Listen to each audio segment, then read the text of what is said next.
Hello, and now let's discuss today's topic. We are going to document something important tonight, something resilient, something measurable, something factual, and yet something that has been consistently obscured. Because for nearly a decade now, an enormous political and media operation has worked relentlessly, spending billions of dollars shaping narratives, repeating slogans, and reframing reality to convince Americans of one central idea, that Donald Trump represents a political majority. But when we step away from slogans, when we step away from partisan emotion, and when we simply examine the civic record, a very different picture appears. Donald Trump, throughout his political life in America, has been unpopular. Not occasionally unpopular, not temporarily unpopular, structurally unpopular. In election after election, most American voters have chosen someone else. In 2016, despite winning the presidency through the Electoral College, Donald Trump lost the popular vote by roughly 2 percentage points. Millions more Americans voted for Hillary Clinton. In 2020, the result became even clearer. Trump lost again, this time by more than 4 points nationally. And even in 2024, the race often described by supporters as a historic comeback or political revolution, Trump's margin was extraordinarily narrow, roughly 1.5 points. That is not dominance, that is survival. Across measurable Democratic indicators, votes, approval ratings, polling averages, Trump has consistently governed as the leader of a loyal minority rather than a national majority. And that distinction matters, because narratives shape expectations, and expectations shape political behavior. After the 2024 election, we heard sweeping claims. Commentators declared a realignment. Supporters predicted a permanent MAGA majority. Some even described Trump's return as the greatest political phoenix story in American history. But a realignment, by definition, lasts. It reshapes coalitions for generations. Franklin Roosevelt created one. Ronald Reagan arguably created another. Those movements expanded support beyond narrow bases. They endured.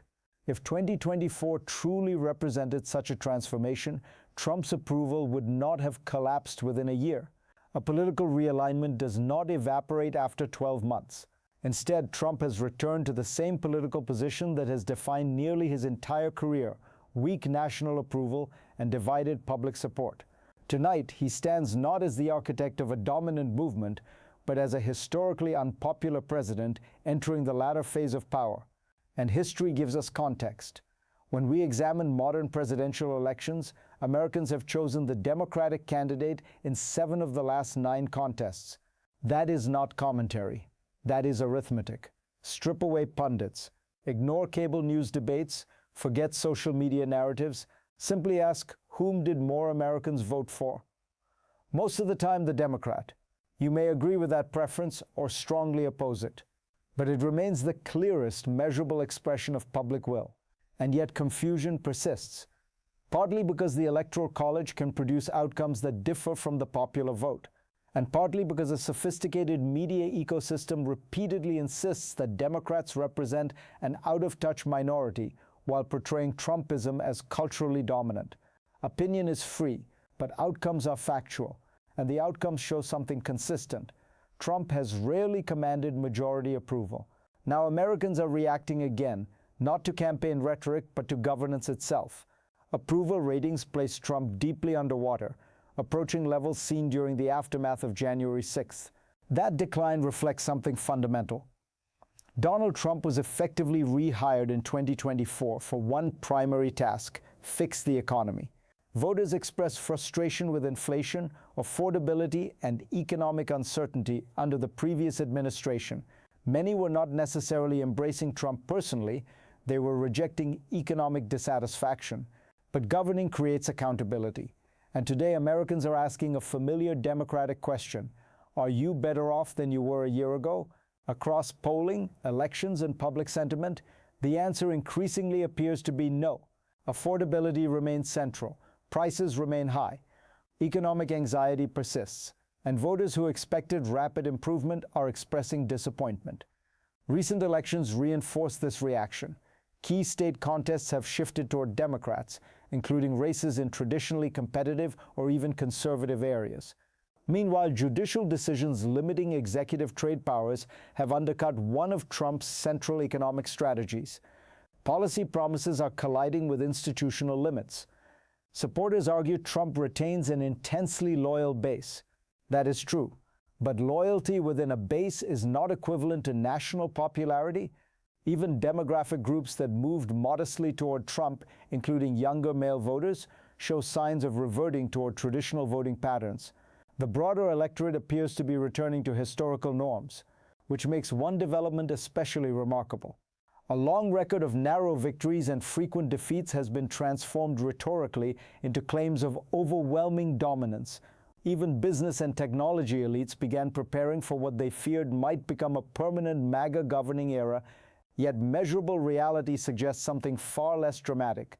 Donald Trump remains an unpopular leader governing without a durable mandate, and when recent election losses arrived, particularly in states like New Jersey and Virginia, reactions among some supporters bordered on shock.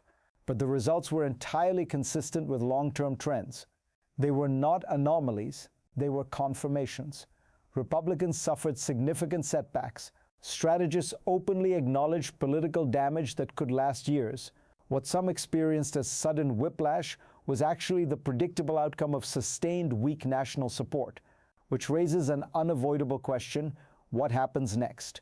As Trump approaches another State of the Union address, presidents traditionally describe the condition of the nation. But for Donald Trump, evaluations of the nation often merge with evaluations of himself. He has argued repeatedly that hidden silent support exists beyond polling data. Previous presidents made similar claims.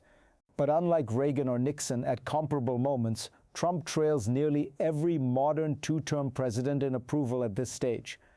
The mathematics are straightforward. He began with less support and therefore had less room to fall. Still, rather than accept those limits, Trump has attempted to reshape perception itself. His administration has pursued aggressive investigations targeting critics.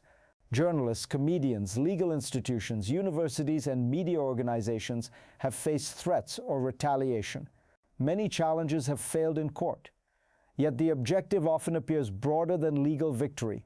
Intimidation can reshape behavior even without success. Fear alters coverage. Self-censorship spreads quietly. Trump's second term increasingly resembles an experiment testing how far executive pressure can reach, politically, legally, and culturally. All of this unfolds against a paradox: a president wielding enormous institutional power while lacking majority public support. Historically, that tension rarely lasts forever. Trump has also continued rhetoric that normalizes political violence and rewards loyalists connected to anti-democratic actions. Such behavior challenges long-standing norms surrounding the rule of law. If American democracy moves beyond this period, historians may confront difficult reckonings, investigations, accountability debates, and institutional reforms. Simultaneously, public opposition has grown toward policies once central to Trump's campaign messaging, including mass deportation initiatives now viewed by many voters as risky, costly, or ineffective. Economic frustration combines with ethical controversy. Allegations involving financial conflicts, gifts, and influence have further eroded confidence in promises to drain the swamp. Even unresolved controversies, including disputes surrounding withheld investigative files, continue generating bipartisan skepticism. And beneath all of this lies the central irony. The only election Trump ever won with more votes than his opponent remains tied to economic dissatisfaction.